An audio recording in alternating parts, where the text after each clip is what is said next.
Welcome to another edition of the Continuum podcast. I'm your host, Josh Wickman, and I have a very special guest. Today with me is Stephen Sokoler from Journey, and really happy to have you, Stephen. Just wanted to start out with what can you walk me through your role and what led you to Journey in the first place? Yeah, absolutely. So I founded the company 11 years ago. I found meditation through Buddhism, and it really changed my life. And I thought there was an opportunity to bring meditation to people in a really simple, approachable way. And so when we started as a meditation company, then expanded to other subclinical modalities like positive psychology and journaling and breath work, and then added clinical care, substance abuse, adolescent care a few years back. So now cover the whole spectrum from preventive care, which is what we really focus on, through the more clinical and critical. Okay. And what was there a moment or realization that made you want to build something in this space in particular?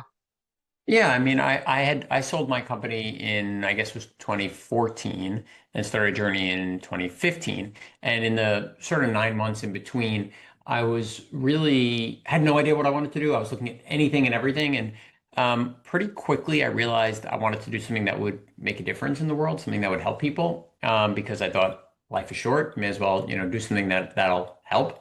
Hmm. And when I looked at meditation, I thought there was an opportunity there to really help people because it helped me so much. And so I was like, if you could bring this to people in a way that meets them where they are, um, it could transform their lives the way it did for me. So that was what first got it started. And of course, 11 years, a pandemic, lots of world wars and everything else. The company's changed quite a lot, but that was the beginning of it. Yeah, I mean that's great, and to have that uh, your own experience with meditation, change your life and change your perspective, obviously gives it a lot of credence and credibility, even more so to what you're doing right now, which I think is great. How would you describe Journey's core mission in your own words? So our mission's been the same since we started, which is to help all people live happier, healthier, less stressed lives. And the reason I say it that way is it's really about how do we democratize and destigmatize these things. So whether it's, to our conversation before, whether it's somebody in the Midwest, whether it's somebody living in a, rural village in India, whether it's a person of color, a member of the LGBTQ plus community or anything else, it's how do we make sure people always feel seen and cared for and supported regardless of where they are, what their walk of life is, what their beliefs are. Hmm. Yeah, I think that's a good way to approach it too, because everyone is different. Everyone has different experiences, and that kind of shapes the way that they view things and their perspective. And ultimately, that does affect their mental health as well. External factors, but I think being able to control everything internally, regardless of your external factors, I think that's the challenge for people. And it's think these are things that I see in my field as well. So I think that that's really cool. Now, as far as industry trends, obviously you've been a part of the space since 2014. What major shifts are you seeing right now in the mental health care space Well, there's definitely a or in the shift towards, meditation? yeah, Yeah. yeah. Well, when we talk now about Journey, we focus on preventive care. So we built the first and still only proactive EAP, meaning traditional EAPs, which every company has one, Hmm. wait until an employee reaches out and then they provide care. Digital EAPs do the same thing. They wait until the employee reaches out, but they have better clinical care. We Hmm. said, let's flip this model on its head and let's be proactive and preventive. And on one hand, that's very revolutionary. On the other hand, that's just sort of common sense because we already know that when it comes to physical health, if you catch something sooner, you're going to have better outcomes. And we know that if you sleep well, eat well, move your body, have an annual physical, you're going to get better outcomes. So this is the same thing for mental health. And so it's nice that we're seeing companies, HR leaders, people leaders say, that is what we want. We do want more preventive care. We don't simply want to wait until somebody's unwell and then try to treat it. So that's one big trend. And then there's others in the benefit space around consolidating benefits. So you don't have 50 different things. You maybe have two or three really great things, or having global parity. So in the past, the US might have one thing, India might have something that's not quite as good, South Africa might have something else, but harmonizing it so that it's global but also local so that people feel like the products are built for them versus translated from the US or translated from English, things like that. So we're seeing a few of those trends. Okay. Okay. And that's good. I think that, trying to streamline everything and trying to make everything more accessible, I think is important too. And I've noticed personally that I've noticed that insurance providers are at least starting to entertain coverage. I don't know like how that's a long process, and that's a whole different process for a different day because I think there's a lot of things that are wrong with health insurance these days. But I have noticed that there are at least like or different companies are trying to integrate um, preventative care into their benefits packages, and I've seen that personally too. So hopefully that's a obviously that's anecdotal, but hopefully that's a trend of moving forward. And I guess how would you see alternative therapies, um, fitting into the broader system, or do you think it's kind of just gonna stay as like a vertical to physical and Western medicine? I'm very into alternative therapies, separate from Journey. Hmm. I think, that's for me there is a big difference between my what I think might be good for me or my wife or a Hmm. friend versus what we offer at Journey to some of the largest companies in the world because Hmm. we want to make sure that we're always doing things that are evidence-based and that work. But I think alternative therapies are really interesting. I'm excited to see what happens with psychedelics. I think there's a ton of research that took place in the 60s and 70s that got basically squashed by the Hmm. tobacco and alcohol industry. I think now Hmm. it's coming back again. So I think that's going to be really interesting. But again, separate from what we do at Journey, we want to be on the cutting edge with certain things, but when it comes to things like clinical care, we want to make sure we're following the science. Yeah, absolutely. And regarding psychedelic assisted approaches, which you mentioned, do you think we're still early in the adoption phase for those? Do you think we've started to hit a tipping point in that process? Yeah, and I'll just let it be known, not my area of expertise. Hmm. But I do think that studies are starting to show, I mean, they have shown for quite a while actually, but Hmm. there's even more studies. I think there was the bill or something that, Trump was doing with Joe Rogan last week or 2 weeks ago. So it seems like it's becoming a lot more mainstream. And the truth is these things work. Psilocybin works, when it comes to helping PTSD and helping with other things, depression, anxiety, rewiring Hmm. the brain. So I'm really excited on where it will go. I don't think we're there yet fully societally, but I do think maybe within a year or two, it feels like we're getting closer. Hmm. Absolutely. And I think that not that this would coincide directly, but I know that you said that something about the tobacco and the alcohol industry, back in the 70s, and that's just part of America's culture. I do think that the Gen Z seems to be drinking less and less. Now, I don't know if there's replacements there, and I don't know if they're psychedelic, but I think that culture is maybe starting to shift a little bit. So that's interesting to follow. And obviously, there's a lot of things that are shifting in our society and in American culture, and that might have something to do with it. What would you say people most misunderstand, or if there's a big stigma about this space, what would you say it is? And when you're talking about this space, which space specifically? You talking about like meditation, like what more of what Yeah, you do. well, just to come back to meditation, I mean, the studies over many, many, many years at this point are pretty, you can't really argue with them in terms of how it changes the brain, how it Hmm. helps you relax more, how it helps you to be more present, how it helps you to make better decisions, as well as, of course, like my subjective experience and many others. So I think people often have a few misconceptions. One is like I can't meditate. And that's the whole reason why it's called a practice, right? It's like Hmm. we're not doing it so that we can have 10 minutes of sitting there and following our breath or what have you. It's so the other, 23 hours and 50 minutes of the day, we could be more present for our loved ones. We could be kinder to ourselves. We could be able to focus more, et cetera. The many, many benefits of meditation. And so I think that's the biggest thing is that I think people give up too quickly on it because they think it's supposed to be, I close my eyes and I'm in this blissed out Zen state for, some period of time, and that's just not the reality of it. Hmm. And I think that everyone, especially with the emergence of technology in your pocket that's been obviously mainstream for 10, 15, 20 years now, I think that it's easy I'm also speaking from my own experience. It's easy to get caught up in that's easy to not stay present. And, I have a 17-month-old son. Congrats. And yeah, thank you. So, I mean, I have felt like, I didn't really notice on how much it's not like crazy about, but like sometimes, I feel like myself like on social media and I'm like, wait, my son is sitting right here. Like, what am I doing? Hmm. And it's just like, it's just unlearning stuff like that. And I think that, I mean, just based on even our conversation so far, this is something that is very interesting and maybe seeing if I could incorporate more of this into my life because I think everyone honestly could use it.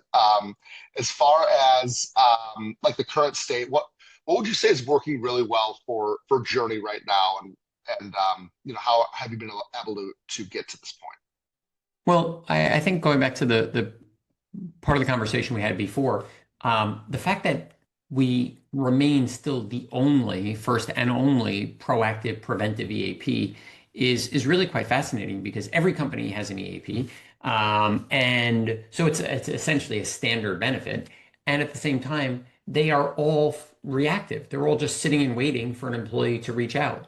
Whereas we have a framework on how to be proactive. So it starts with culture as the foundational piece. On top of that, we layer in access, so thinking, putting it at the people's fingertips, whether they're working in retail or healthcare or finance. Then we have personalization, so it shows up different for you now as the father of a 17-month-old as than it did 2 years ago, than it will 2 years from now, and it'll show up Yep. different for you than me or somebody else. And then early intervention, so leveraging AI and data to be able to know when you might need more support because the signs are out there.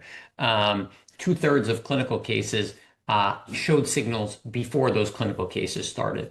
And with most companies, it takes a full year before they provide care to an employee who needs it, meaning that person was struggling. Now, sometimes it could be, just a couple days, but sometimes it could be several years when somebody's really struggling with Mhm. anxiety or depression or alcoholism before care is available. And so for us, the fact that we're able to do it, we just finished a 2-year clinical study at Georgetown that showed we're able to save at-risk employees 17 high-cost clinical visits, right? So you think you want to help your employees, but you also want to provide for your company, right? Mhm. And so people aren't hitting the health plan as often because we're not simply waiting. People aren't missing work, right? We had another clinical study that showed absenteeism was reduced by 51%, right? So people show up to work more often. Mhm. So I think the preventive story is one that intuitively makes a lot of sense for people. Mhm. And yeah, just going out and telling that story. Yeah, absolutely. And I think that's all positive.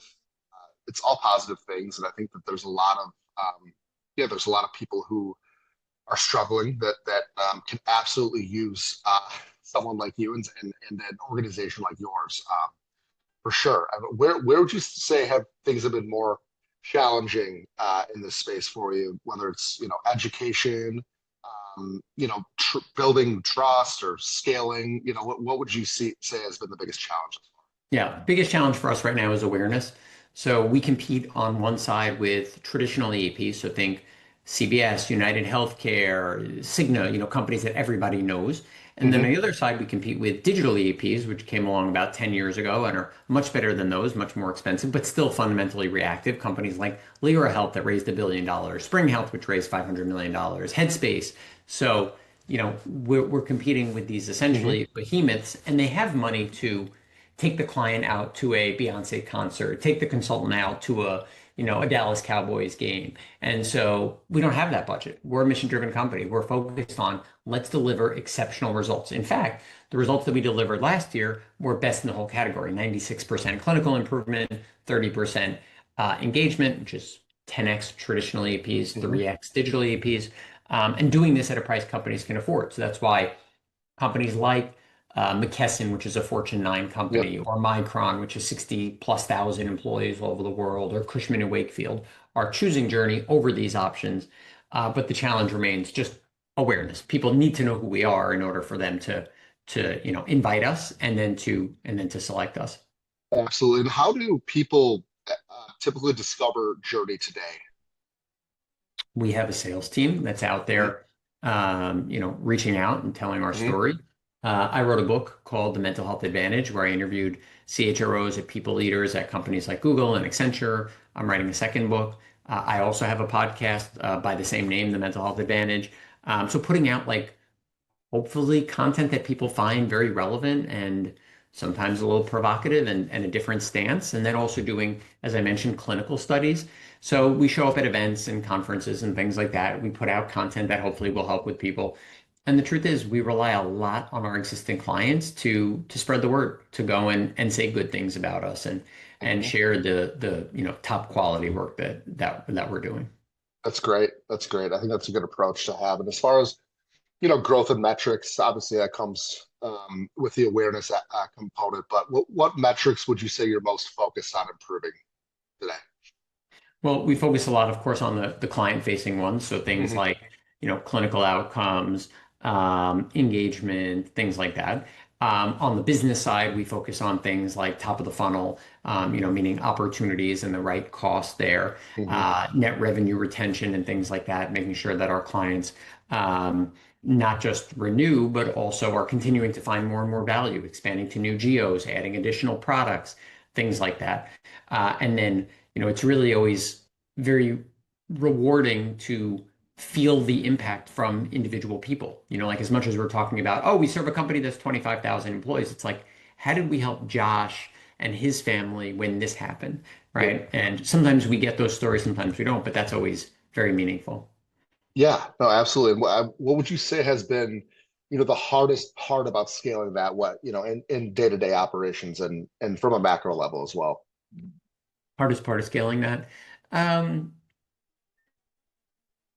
I think it's when you're in an industry where you're competing against companies with very, very large marketing war chests and they have a huge head start. It's just how do you zig when they zag? How do they're Hmm. sucking up all the oxygen. Like when we're at a conference and, they're literally renting out a giant yacht to take people out. And you're like, okay, we can't afford that, but how do we provide more value? How do we make sure that this HR leader leaves having learned something that maybe they didn't know or heard something that maybe they hadn't heard before? So it's just taking a more thoughtful approach to being able to go out and tell our story and share things that may be of value and just really honestly being a good partner both to our clients and to others and saying, hey, we've given this some thought. We've learned a lot from what works and what doesn't work in X, Y, and Z industries. We're happy to share those. So things like that. Yeah, no, that's great. And obviously, yeah, I mean the McCass, I guess any of the bigger, the marketing capital and the marketing opportunities, obviously, I know that companies at your size obviously have to be smart and strategic about getting the message out, but there's a really good message that you're conveying here as far as being the most clinically relevant as far as making a difference. I mean, you said 96% improvement rate. I mean, that's really good. That's an A, so that's really cool to see that you're making a difference, and I'm sure that's been extremely satisfying along the way. I mean, you're 12 years in, and you have this organization, you have a sales team, you have all the operations down, and now it's just about keep spreading that awareness and keeping the message consistent, and with along the way, new findings, new studies that come out, and obviously just getting that out to the public. And there's a bit good use for this too. I mean, I think that actually this is within the last year, and I don't know the exact step, but I know that a lot more people utilize their mental health, EAPs. A lot more employees do, from a mental health perspective in 2026 than they did back when I started in the workforce in 2014 when you started your company. So I think that there's the demand. I think, and you could disagree because you would know, but I feel just based on anecdotally and just seeing the trends, I feel like the awareness aspect and the usage of these EAPs from a preventative health perspective the usage has increased over the years for sure, and I think that's a good thing. Yeah, I think societally, when we used to talk about mental health, that meant mental illness, right? Hmm. 10 years ago. Now, when we talk about mental health, we're talking about, the full spectrum from somebody's unwell to somebody's well. The next step is talking about it proactively. Again, physical health follows the exact same thing. People weren't talking about exercise 50, 60 years ago, even 30 years ago, right? It was Hmm. like, okay, yes, people are doing it, but Hmm. now it's just a known thing, whether you're in your, 20s or 50s or 80s, it's a known thing. Move your body, keep yourself healthy, eat food, do these preventive steps. And so I think mental health is following the same pattern, just obviously a little bit behind. And so societally, it's helping quite a lot, to your point, to be able to get more people to say, hey, I can use this without there being a huge stigma. You think Hmm. it's still the case in a lot of communities and a lot of companies and a lot, where people don't want to open up about their mental health because it's a sign of weakness or anything like that. But the truth is, it's definitely getting better. Yeah, absolutely. And I mean, just from my own personal uh, perspective, something you just hit on was I think that maybe growing up, and maybe this is just how I grew up, but it seems like it's like, the traditional roles in a household. It's like, the wife gets to be emotional, but the man, needs to make sure, the husband needs to make sure to, you know, stay strong and be that rock. And that means not showing weakness, like you just said. Hmm. And Yep. like, it doesn't need to be that way. And I think that it's that stigma in our site, I think maybe has, led to some mental health issues among men in particular. Obviously, I can speak to that. Um, and so, yeah, I think that's interesting to, kind of incorporate different practices. Like I mean, this is just kind of a one-off example, and this, it's not mental health per se, but like my wife was a yoga teacher, ran a yoga studio in 2017, and she's been begging me to come. And finally, I'm like, okay, I'll come and I'll see what it's all about. And 9 years later, that's now, granted, it's yoga sculpt, it's a workout, but it also incorporates like different breathing techniques too. And you're working out in that hot room, and you come out feeling like $1 million. And obviously, that's like a different Hmm. version of it, but it's still like focusing on getting better. And it's not like I've done Orange Theory, I've done some of the other ones too, but I think that like, and a shout out to Core Power Yoga, but I think that that is a big. Um, I feel like that's a big thing that was, and now more and more men I see 9 years later are in these classes. And now, granted, again, anecdotal, but you could just feel the shift of society a little bit. And obviously, you have all the metrics to back it up, and your specific field. So that's great. That's great. And I guess where do you see Journey as far as your vision goes? Where do you want them to be, and where do you see Journey in the next 6 to 12 months? I think we just need to keep doing the work, like Hmm. it's funny being 10 years into building a mental health company, or 11 years, and like you look at the world and you're like, well, certainly not getting any easier. Hmm. So whether it's global instability or AI or just the challenges of, you have a newborn, right? I have a 2.5-year-old, or you're a human and you feel insecure, or you feel this or you feel that. So I think there's just a massive opportunity to be able to help people to live better lives. And so just getting out there, telling our story and helping people where we can, just very, very committed to continuing to, put one foot in front of another. And we have such a good team. It's like such a group of like A+ humans that like really Hmm. care. So that makes the work feel, that much more meaningful. Yeah, that's great. And if you could solve one major bottleneck overnight that might be part of that process or a roadblock, what would you say it is? World peace, human insecurity. Yep. Um, I think I think, from a business standpoint, it's what we spoke about, right? It's just the Hmm. challenges of, we do really well when people know who we are. From a human standpoint, it's a weird thing to be a human being, right? Like Hmm. we got some pretty ancient technology built into our brains and bodies in a Hmm. beautiful way, in a way that makes it really challenging. And so I think for me, meditation really helped. It's not the end all be all. There's still other things like therapy and community and being in nature and sleep, but I think having some of those practices are really, really uh, they're quite a luxury. It doesn't have to be, I'm going on retreat for, 10 days. It could be I'm taking 30 seconds just to pause and breathe and reflect, or, I'm using my phone to journal and write down my thoughts for a couple minutes instead of, scroll on Instagram or TikTok. So I think a bunch of those things are things that are available to us, and make a big difference. Yeah, absolutely. And I think that what you said about it being a luxury, and it is a luxury. I think that for some people, you could even make that bridge to a necessity. And I think the mind, like you've been talking about, is a very powerful thing. And the only constant in life is change. And so how do people handle that change? Whether it's a new job or you're becoming a new a father or mother or anything.